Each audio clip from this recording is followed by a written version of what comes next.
let me start here by Dr. Tanir. And can the Lebanese army, in its current state, realistically enforce a monopoly on arms by year end? Good afternoon for you, for your channel, for your spectators and audience, and for Dr. Rabah. As a matter of fact, as you said during your starting your meeting with us, really it's a very complicated issue we have been faced since a long time. And I think it's the mistaken of the all governments since Taif Agreement, which took place in 1990 till now. Because unfortunately, it was written by this agreement that all the parties in Lebanon must be disarmed. But because Syria controlled that area at that time, they allow some people and some parties to keep their arms. And from that point, if you want to ask about the reason and to find really a real solution, because we are facing a very, very hard time now. We don't know what to do because our unity is in danger. Unfortunately, Hezbollah is not the only component in Lebanon, you are right, but it's a real component and also an obstacle for anything to be in a good way if it said no. Until now, as you know, the Secretary General of Hezbollah don't allow the government by asking him, at least by dialogue, to control his army and to hand out them really peacefully. Because there is a very critical word here between monopoly weapon and disarmament by force. Until now, we are asking about monopoly of weapons. We can do as we have been done in South Lebanon and in South Litani area, when Lebanese army knows about the contaminated area, they can there's that area and confiscations, what they found there. Right. Dr. Rabah, is this cabinet's move a genuine push for sovereignty or a U.S.-driven maneuver that could deepen sectarian fractures? Well, I wouldn't frame it this way. At the end of the day, while Hezbollah and Amal are part of this government, they did sign up on the fact that the inauguration speech of Joseph Aoun spoke explicitly about disarming Hezbollah as well as disarming all non-Lebanese factions, including the Palestinians in the camps. The problem now is not really if these weapons are used against Israel, because we know for a fact that these archaic, outdated weapons didn't help even protect the leadership of Hezbollah. Moving forward, the so-called Shiite arms are being debated in a way how they will be used to capitalize on political gain within the government. The problem yesterday that the political establishment just kicked the can down the road by demanding a kind of a plan from the Lebanese army. They were actually trying to avoid the elephant in the room. At the end of the day, Hezbollah's weapons cannot remain, not because the Lebanese don't want them only, but because Hezbollah itself and Speaker Berri agreed to 1701 and the UN Security Council 1701 plus, which was brokered by Amos Hochstein, which ended the Israeli-Hezbollah war, was clear that moving forward, they have to relinquish their weapons south of the Litani and everywhere in Lebanon. More so, a proper reading of the area, particularly with the collapse of the Assad regime and what happened in Palestine and the whole drive towards peace, one cannot allow for this rhetoric to go on, that these weapons, first of all, proved to be counterproductive for the security of Lebanon. And madam, I haven't heard in the history of mankind a resistance weapons that invites occupation. Before the start of the Gaza war, Lebanon was technically not occupied by a foreign army. What Hezbollah did and what Nasrallah did or did not do, he actually invited this occupation. And this idea, by trying to run out the clock, hoping that an Iranian nuclear deal would change local matters, is in itself a kind of a political suicide under the assumption that the sectarian political system allows for a faction to keep its weapons. This is something of the past, and this is something that should not be allowed to be repeated over and over again. Right. Turning to Dr. El Tanir, and how can the army confront Hezbollah's arsenal without triggering a direct military clash? As I told you, what they've done in South Litani, they must do now according to the resolution of the Lebanese cabinet. Till now, they asked them only for a timetable in order to preparing what they found by Siberia, by surveillances and by informations, how they can do that, and they give them time till the end of this month. I guess, according to my opinion, my own opinion, by a national dialogue, we must solve this problem. Otherwise, a very big consequences will happen. And as Dr. Rabah said, we have our sovereignty, we have our future, and we have our unity really in the balance, as I said now. Right.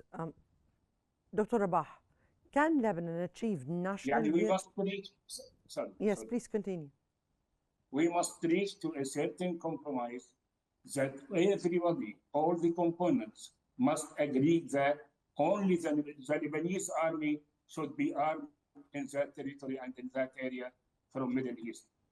Lebanese army only should be the component who has this arm for all Lebanese, protecting all Lebanese, do all ourselves, ask our government to increase this army and supply them with all what they need in order to defend the territory, the country, and the people.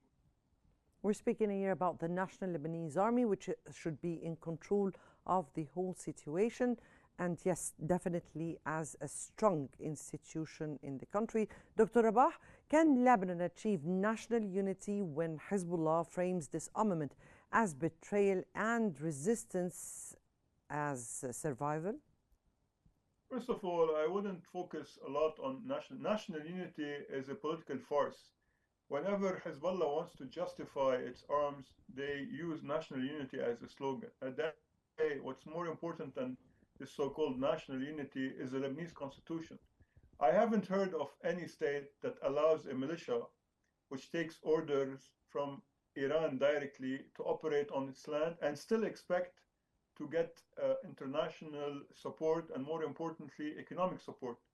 At the end of the day, the Lebanese have two choices. Either they accept Hezbollah as is and forget any sort of economic and political help from the so-called civilized world, including the Arab Gulf, or they will have to confront the armed elephant in the room. We have a lot of challenges, madam, and we have a lot of problems in Lebanon. I think one of the most toxic ones is that someone like Naim Asim could actually dictate or try to dictate his ideas on a nationally elected president, which is trying to bring everyone to the table.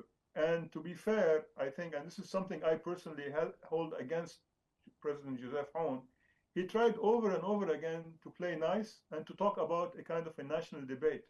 However, this national debate cannot happen while Hezbollah retains its weapons. When Hezbollah does disarm, then we can call for a national dialogue over this. And at the end of the day, no one expects for an Arab army to be able to confront Israel.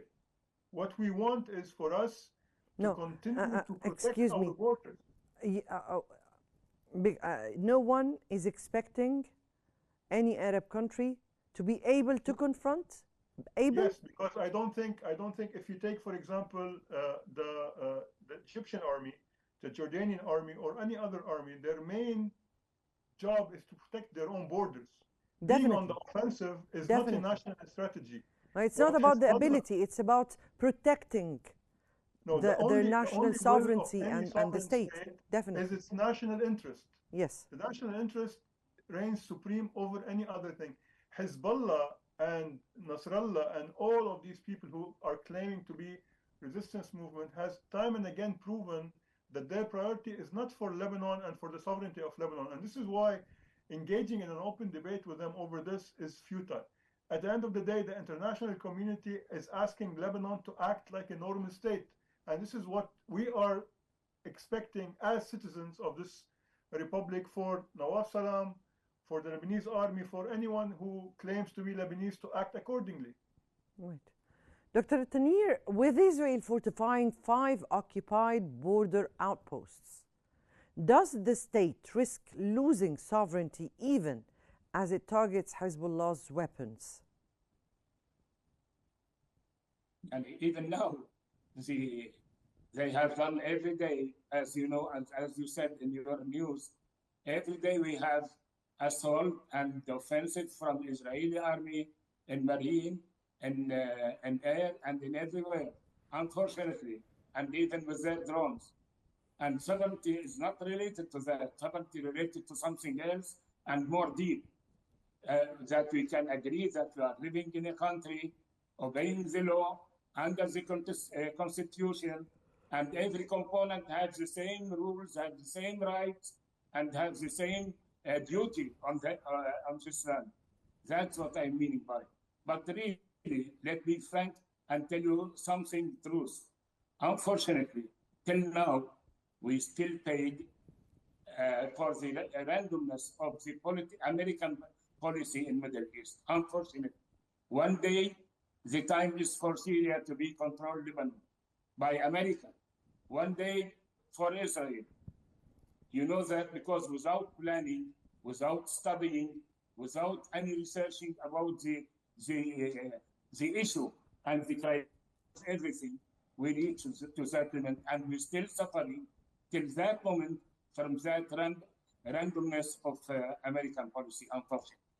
And by the same time, let me be frank with you. Israel is a very bad enemy. We don't have any kind of as they say, guarantees. Even for Lebanese army, and I'm asking this last time on our meeting on your TV. I have said, if Lebanon has have the equipment and is supplied by different system, regular system only, not offensive, defensive. And Israel strike our army and strike the headquarters in Yazid and strike many official buildings. Who can stop them? I'm just asking that question. So we need really interference of international security, of interference of international countries to support us. We are left alone. Now we are facing the force of right by the right of force, unfortunately. Dr. Rabah, can a state monopoly on weapons succeed without addressing Israeli occupation and daily violations?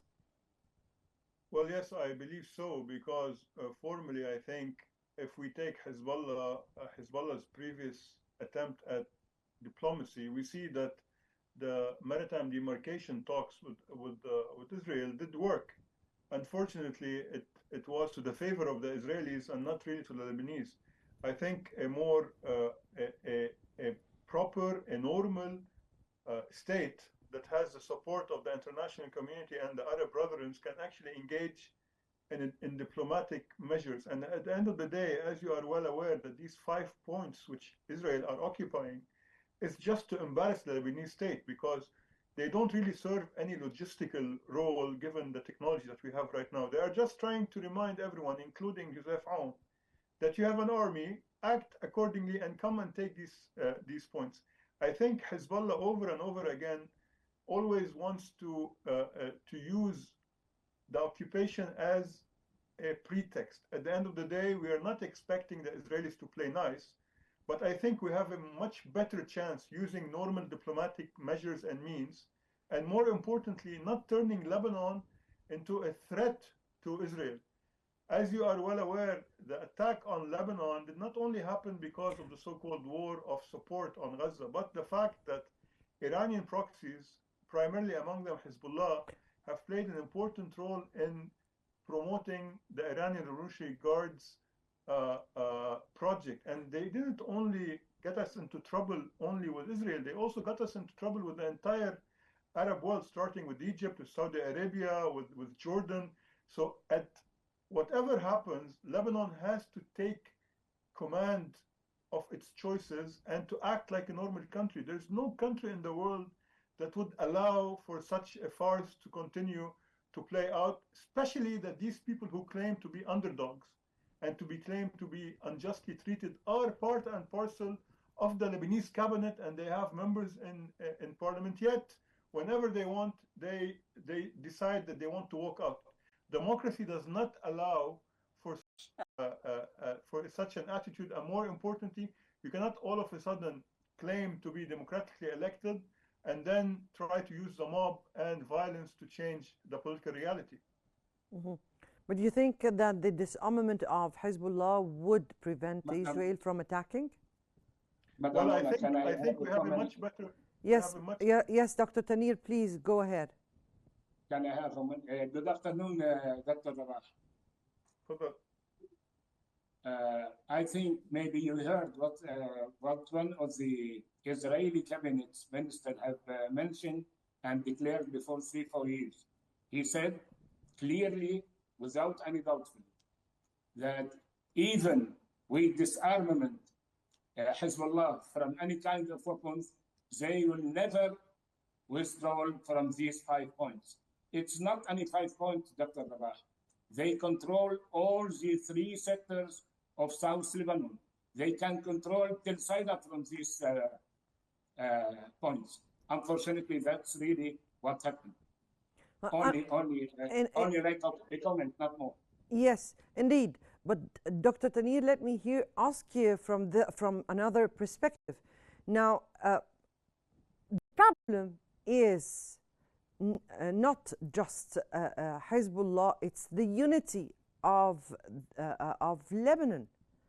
It's the ability of the Lebanese people to protect themselves, and that is a big question mark, because can we ask if the army is capable of integrating or disarming 50,000 Hezbollah fighters post-war? This is from one side. And at the same time, can it really confront Israel? So this is a big question mark that is raised here. The capabilities of the Lebanese army, and were they ever able to be in such confrontation? And Madam Mona, that's what the President have said. I will not lead our country to a civil war. If you remember, when he said that, for that reason he asked for dialogue, he asked for giving time in order to reach to a certain compromise. And I think the army can control all the country. Nobody can attack each other. What happened in the past have happened, and we are supporting our army. Our army has the loyalty from all the Lebanese citizens, and Dr. Makar knows that well. But unfortunately, yes, you are right. They are not 50,000 till now.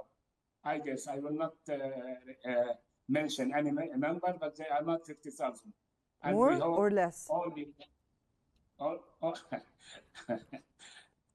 I hope less, because only we are mentioned what our army must be, what our army must support, and we will support, as I said, and we will protect every city, every village in all Lebanon.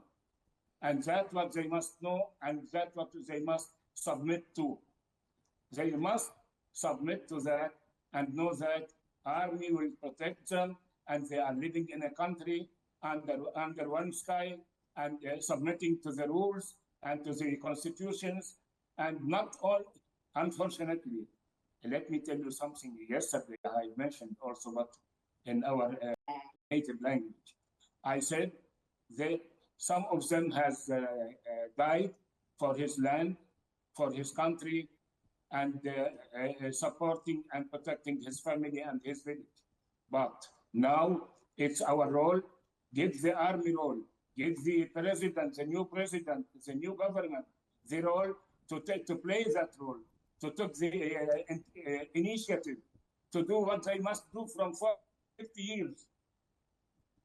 Mm-hmm. Disarming Hezbollah, there has never been a kind of group or militia that has really defended any country ever. But how about the integration of this group into the political system in a way in the Lebanese side? But we'll get to that. Let me here go to Dr. Rabah. But Dr. Rabah, is Hezbollah's condition Israeli withdrawal first non-negotiable, or a tactical delay to regroup? I think, as I mentioned before, that their insistence on the Israeli withdrawal is just a pretext. At the end of the day, they will find a reason to continue with their arms, because for them, their arms, and we've heard this a number of times, comes from divine credence, from a kind of a godly contract, and their weapons is not to be turned to anyone. The owner of these weapons is the Murshid in Tehran, and this is why trying to rationalize with these people is an act of lunacy in itself. We have tried over and over again to tell them that act like a political party and you will be treated as a political party, but a political party cannot implicate Lebanon in the international drug trade. They cannot be held liable for killing our former prime minister, and more importantly, every time we try to move or try to implement any sort of legislation that allows for economic, political reform, social reform, we are confronted by the so-called Shiite weapons, because they believe that this will ultimately weaken their status. So what we have been experiencing is not something that started 6 months ago. We have been living with these weapons ever since the assassination of Rafi al-Hariri in February of 2005. In addition, that the Israelis actually left Lebanon on their own in the 2000s. So having these weapons around is only a pretext to allow the former Assad regime to manipulate Lebanon and for Iran to have a foot on the Mediterranean.